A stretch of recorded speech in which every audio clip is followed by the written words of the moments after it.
The Empire's fatal mistake fleet commander Zor gazed at the small blue planet through his ship's massive viewport, his four eyes gleaming with anticipation. Earth hung in space like a delicate jewel, completely unaware that its existence was about to end. The Galactic Empire had conquered over 500 worlds, and this primitive rock would be just another easy victory. "Scan the planet for military installations," Zor commanded his tactical officer. The results made him laugh, a harsh sound that echoed through the bridge. Primitive chemical rockets, basic nuclear weapons, and no energy shields? This will be over in minutes. The Imperial fleet consisted of 50 massive warships, each one capable of destroying entire continents. Their weapons could crack moons in half. Their shields could deflect asteroid impacts, and their technology was thousands of years ahead of anything these humans possessed. But Commander Zor had made the Empire's first critical error. He assumed that technology alone determined the outcome of wars. On Earth, General Blake stood in the Pentagon Situation Room, watching the alien ships position themselves above major cities. Unlike the leaders of other conquered worlds, he didn't feel despair. Instead, he felt something that would prove far more dangerous to the Empire: excitement. "They want to play the intimidation game," Blake told his staff, grinning. "Let's show them what happens when you try to scare the species that invented guerrilla warfare." The Empire's standard protocol began with a demonstration of power. Commander Zor selected a small, uninhabited island and obliterated it with a single shot from his flagship's main cannon. The explosion could be seen from space, a clear message that resistance was futile. But humans responded in a way that baffled the Imperial command. Instead of surrender, Earth's global communications network exploded with activity. Within minutes, the alien ships were trending topics on social media. Humans began making jokes about the space bullies who needed 50 ships to pick on one planet. Dr. Kane, Earth's leading physicist, watched the alien demonstration with scientific fascination rather than terror. "Look at that energy signature," she told her research team. "It's incredibly advanced, but it follows the same basic principles as our own weapons. We can work with this." While the Empire expected immediate surrender, humans did something unprecedented. They started learning. Every alien energy blast was analyzed, every shield frequency was recorded, and every communication signal was intercepted and decoded. Captain Ross led the first human counterattack using modified fighter jets equipped with hastily built energy deflectors. The attack failed completely. Imperial shields stopped every missile and energy blast with ease. But failure was exactly what humans needed. "Did you see that shield fluctuation?" Ross reported over radio as his squadron retreated. 0.7 seconds after each hit, there's a microsecond power dip. Not much, but it's there. Within hours, human engineers were working around the clock to exploit that tiny weakness. Dr. Smith, leading the weapons development team, created the first Cascade missile, a weapon designed not to penetrate Imperial shields, but to create precise timing sequences that would overload their power systems. The real surprise came when humans began broadcasting directly to the Imperial fleet. Instead of pleas for mercy, they transmitted comedy shows, music concerts, and sports highlights. Imperial crews, isolated in space for months, found themselves secretly watching human entertainment during off-duty hours. "Status report, Commander," Zor demanded after 3 days of orbiting Earth without receiving the expected surrender. "The humans refused to submit, sir. They've somehow reverse-engineered our shield frequencies and are building countermeasures. Also, the crew is experiencing what medical reports describe as morale complications after exposure to human cultural transmissions." Commander Zor studied the tactical display with growing concern. The humans weren't just resisting, they were adapting at an impossible rate. Every attack taught them something new. Every failure made them stronger. The breaking point came when human pilots, using suicide tactics that no Imperial strategist had anticipated, managed to crash their modified aircraft into the shield generators of 3 Imperial ships. The damage was minimal, but the psychological impact was enormous. "They're willing to die for concepts we don't even understand," reported the fleet psychologist. Freedom, independence, the right to self-determination. These ideas seem to make them literally fearless. But the most shocking development came when humans began helping captured Imperial crew members. Instead of torture or imprisonment, they provided medical care, comfortable quarters, and access to Earth's global information network. Imperial prisoners reported unprecedented treatment. Humans shared their food, taught them Earth languages, and even showed them family photos. Many began questioning why they were fighting a species that treated enemies better than the Empire treated its own citizens. Commander Zor realized he faced an enemy unlike any the Empire had encountered. These humans fought not just with weapons, but with ideas that threatened the very foundation of Imperial authority. Request immediate reinforcement, he transmitted to Imperial High Command. The primitive designation was inaccurate.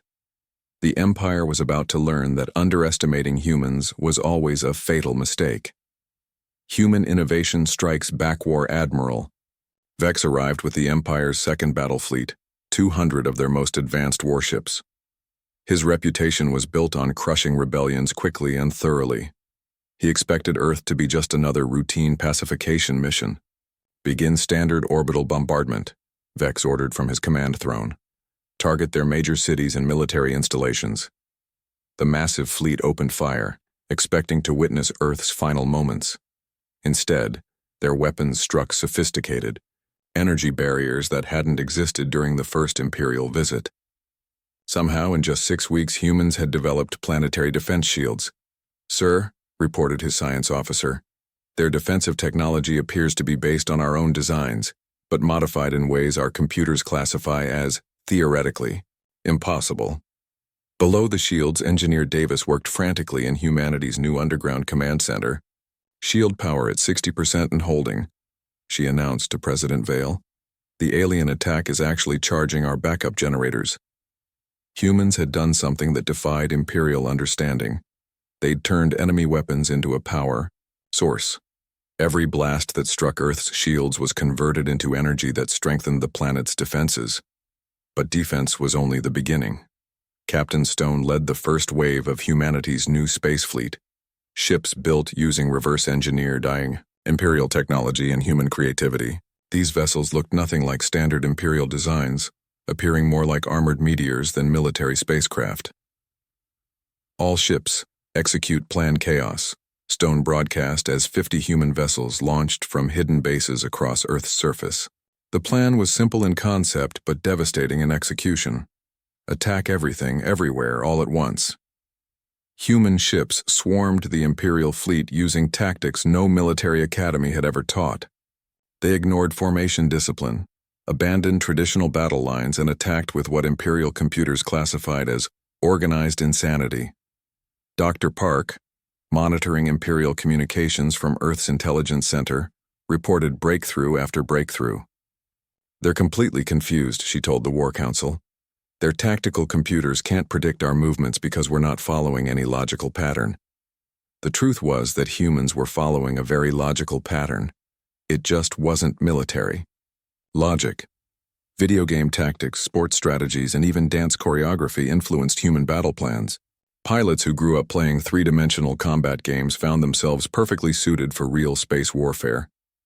Admiral Vex watched his orderly fleet descend into chaos as human ships darted between his formations like angry wasps. "What are they targeting?" he demanded. "Everything, sir.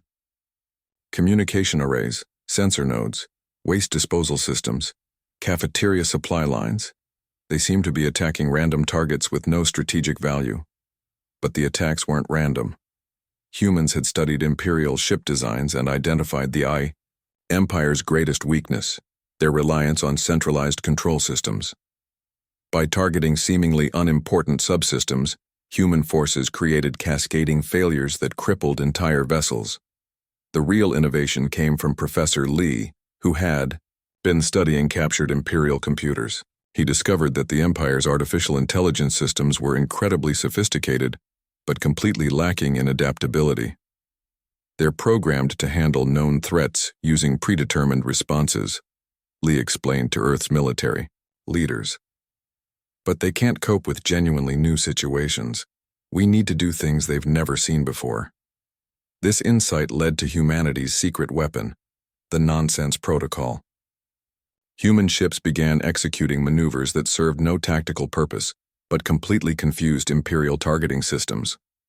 Pilots performed barrel rolls through asteroid fields, flew backwards while shooting, and used gravitational slingshots to attack from impossible angles. Imperial crews trained for thousands of years of traditional warfare found themselves helpless against enemies who treated space battles like extreme sports. Human pilots would broadcast their victories live on social media, providing commentary, like sports announcers. And there goes Captain Miller pulling a perfect loop-de-loop while destroying an Imperial destroyer, came one transmission. That's got to be worth bonus points. The psychological warfare proved as effective as the physical attacks.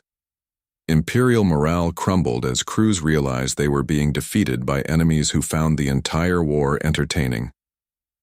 The turning point came when humans deployed their captured Imperial vessels in battle. But instead of using them as the Empire intended, humans had modified the ships beyond recognition. Weapons that once enforced Imperial will now broadcast human music across star systems. Shield generators designed for defense became communication, amplifiers that spread Earth's cultural transmissions throughout the galaxy. Admiral Vex faced a situation no Imperial commander had encountered.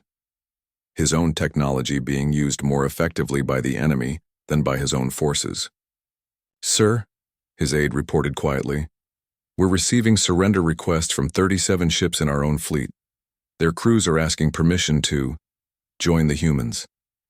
For the first time in his military career, Admiral Vex considered the unthinkable. Retreat from a primitive world that should have been conquered in hours. "Signal Imperial High Command," he ordered, his voice heavy with defeat.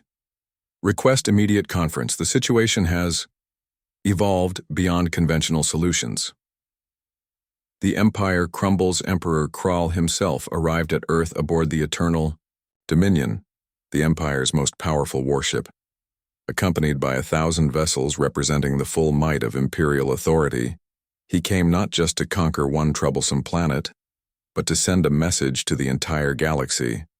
Rebellion against the Empire was futile.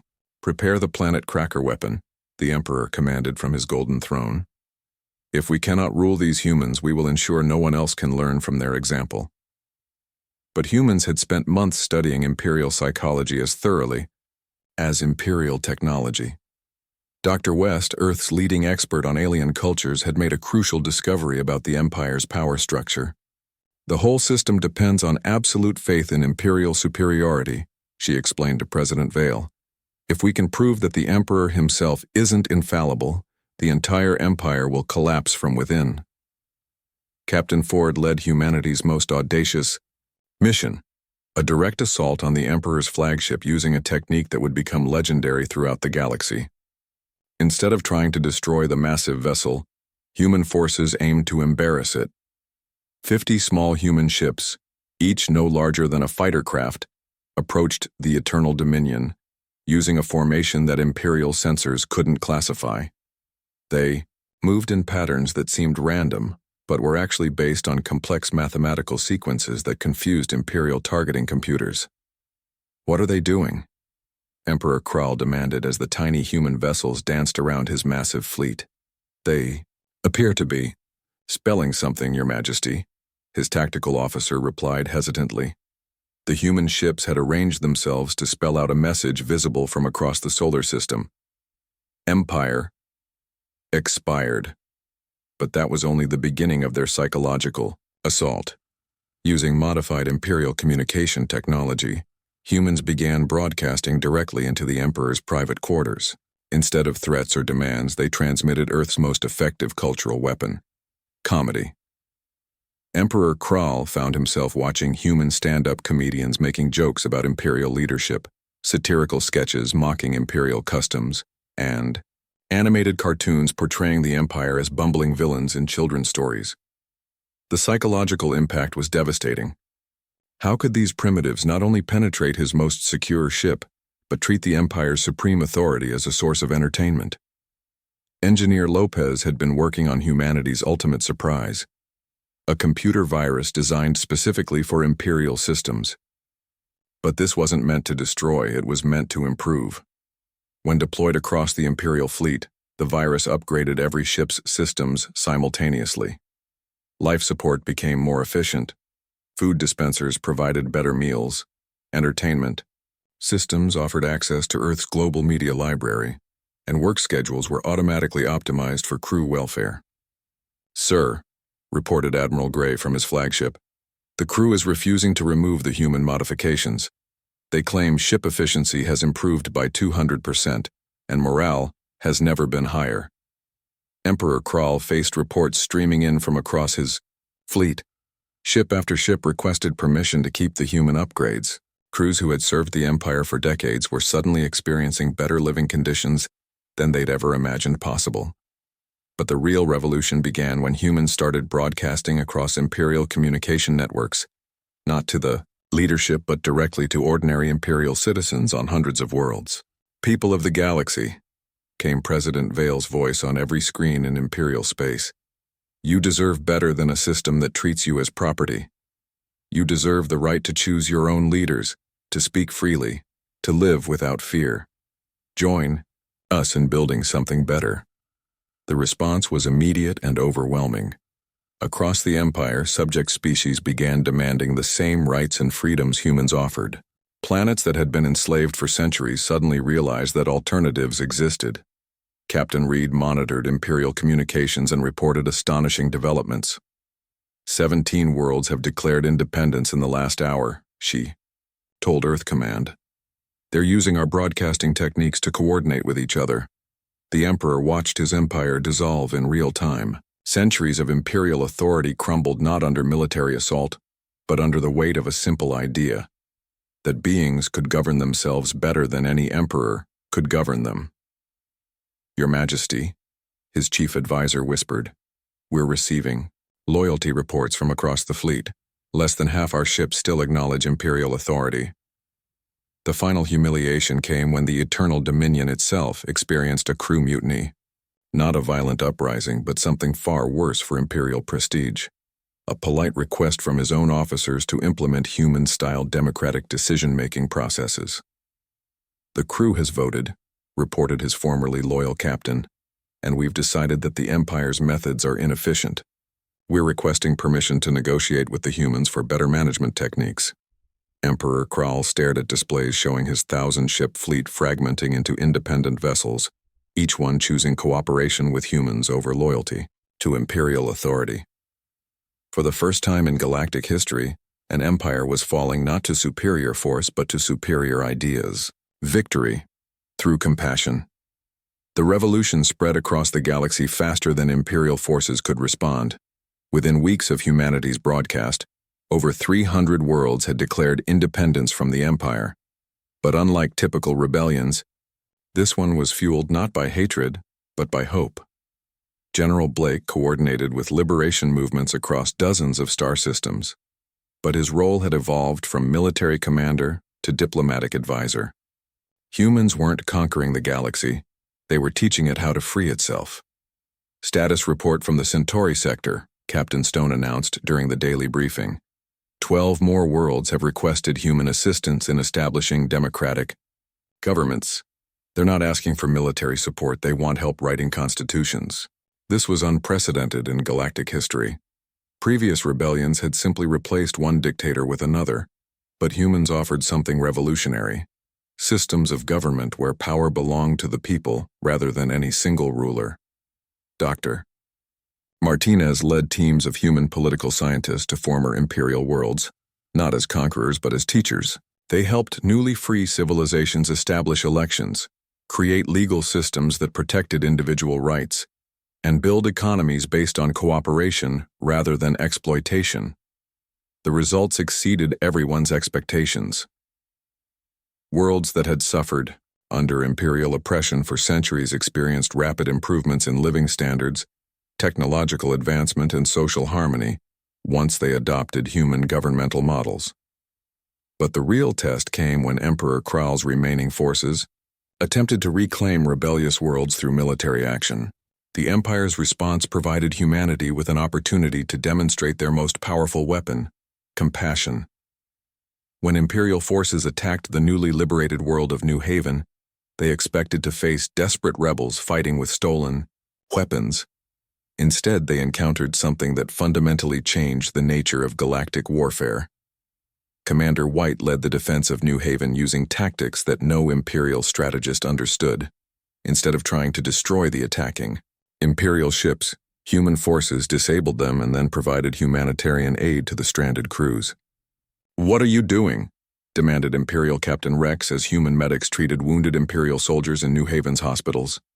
"Helping," replied Dr. Davis, the human physician treating Rex's injuries. "Your empire taught you that enemies must be destroyed. We believe that enemies can become friends if you treat them with basic decency." The psychological impact on Imperial forces was devastating. Soldiers trained to expect torture and execution from defeated enemies instead received medical care, comfortable quarters, and access to Earth's educational systems. Within days, entire Imperial units were requesting permission to defect.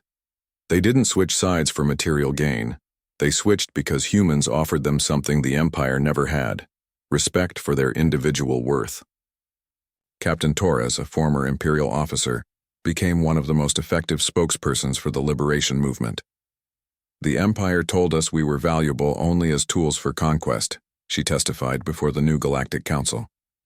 "Humans showed us we were valuable as people." The transformation wasn't limited to military defections. Across former Imperial territory, scientists, artists, teachers, and ordinary citizens began experiencing freedoms they'd never imagined. The galaxy's first free press emerged, allowing open discussion of ideas that had been forbidden under Imperial rule. The Engineer Park established the Galactic Knowledge Network, allowing free exchange of information between all member worlds. Technologies that the Empire had hoarded for military use became available for peaceful development. Medical advances that had been restricted to Imperial elites were shared freely with anyone who needed them. The cultural renaissance was even more dramatic than the political revolution. Art, music, literature, and entertainment began flowing freely between worlds. The galaxy experienced its first true cultural exchange in recorded history.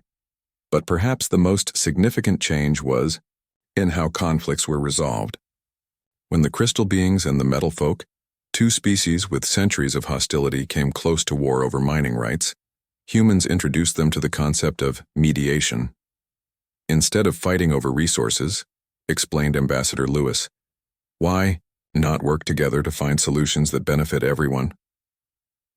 The successful resolution of the crystal metal dispute became a model for peaceful conflict resolution throughout the galaxy. Former enemies learned to see disagreements as problems to be solved rather than wars to be won.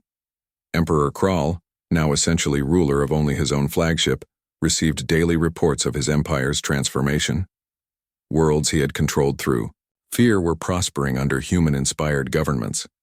Species he had kept separated were collaborating on projects that advanced galactic civilization. "Your Majesty," his remaining advisor reported, "the humans have sent another communication." "More demands for our surrender?" Kral asked bitterly. "No, sir, it's an invitation. They're inviting you to join the new Galactic Federation as an equal member. They say they believe even former emperors can learn to be good citizens." For the first time in his reign, Emperor Kral faced a choice: cling to the ruins of his empire, or embrace the possibility of something better. The decision would determine not just his own fate, but the future of galactic civilization. A new galaxy. Born 1 year after first contact, the galaxy had transformed beyond recognition. The Galactic Federation held its first assembly on Unity Station, a space facility jointly constructed by 50 different species working together as equals. Former Emperor Kral sat not on a throne, but in a simple chair among other representatives, learning the strange new concept of democracy. President Vale addressed the historic gathering, but her words were translated into hundreds of languages and broadcast to billions of beings across the galaxy. "We gather today not as conquerors and conquered, but as partners in building a better future for all sentient life." The transformation had exceeded humanity's wildest expectations. What began as Earth's desperate defense against Imperial invasion had evolved into the largest voluntary political union in galactic history. Over 800 worlds had chosen to join the Federation, drawn not by military might, but by the promise of freedom and cooperation. Admiral Ross, now commanding the Federation's peacekeeping fleet, reported on the incredible changes. Crime rates across member worlds have dropped by 70%. Educational opportunities have increased fivefold. Life expectancy is up on every planet we've helped liberate. But the real measure of success came from unexpected sources. The Hive Mind Collective, once the Empire's most feared weapon, had chosen to join the Federation after experiencing something they'd never encountered: voluntary cooperation that was more efficient than forced unity. "We have studied human organizational methods," spoke the Hive representative through its chosen voice. "Your species achieves collective action through individual choice. This is superior to our previous compulsion-based systems." Dr. Johnson, now director of Galactic Cultural Exchange, presented findings that amazed even her. "We're seeing unprecedented innovation across all member worlds. When beings are free to think creatively instead of simply obeying orders, they solve problems we thought were impossible." The proof was everywhere. Agricultural worlds had ended hunger using techniques developed through interspecies cooperation. Medical advances had eliminated diseases that had plagued civilizations for millennia. Energy production had become clean and unlimited through technologies no single species could have developed alone. Captain Miller returned from a diplomatic mission to the galaxy's outer rim with news that demonstrated how far the changes had spread. "We've made contact with 3 new civilizations," she reported. "When they learned about the Federation, they didn't ask about our military strength or territorial demands. They asked if they could send students to our universities." The Federation had become known throughout the galaxy not for its power to destroy, but for its power to create. New species sought them out not for conquest, but for cooperation. But perhaps the most remarkable transformation was in former Emperor Krall himself. After months of participating in Federation governance, he had requested permission to visit Earth, not as a conqueror, but as a student. "I spent my life believing that order required absolute authority," he told President Vale as they walked through Washington's cherry blossoms. "Your species has shown me that true order comes from willing cooperation among free individuals." Krall's memoirs, published throughout Federation space, became one of the most widely read books in galactic history. The Empire's Error detailed how authoritarian systems ultimately weakened civilizations by suppressing the creativity and initiative that drove progress. The book's final chapter described his transformation from emperor to Federation citizen. "I once commanded the galaxy through fear. Now I serve it through choice. The difference has taught me that true power comes not from the ability to force others to obey, but from inspiring them to work together willingly." The anniversary celebration of First Contact featured events that would have been unthinkable during Imperial times. Former enemies competed in peaceful games, shared cultural performances, and collaborated on scientific projects that benefited everyone. Engineer Davis, now leading the Galactic Infrastructure Project, reported on achievements that seemed miraculous. "We've connected 800 worlds through communication networks that enable real-time collaboration across the galaxy. Knowledge sharing has accelerated technological advancement beyond anything we previously thought possible." But the most significant change was philosophical. The galaxy had learned that cooperation produced better results than competition, that diversity strengthened rather than weakened civilizations, and that freedom was not a luxury, but a necessity for any society that wanted to thrive. As the celebration concluded, President Vale looked up at the stars, now connected not by fear and oppression but by voluntary bonds of mutual respect and shared purpose. "We didn't defeat the Galactic Empire," she reflected to her aide. "We helped it evolve into something better. That's what humans do. We don't destroy our enemies, we turn them into friends." The galaxy would never be the same. Where once there had been an empire built on domination, now there was a federation built on cooperation. Where once there had been subjects living in fear, now there were citizens working together toward common goals. Humanity had reached for the stars and found that the stars had been waiting to reach back. The greatest victory wasn't military, it was proving that civilizations could choose to be better than they were.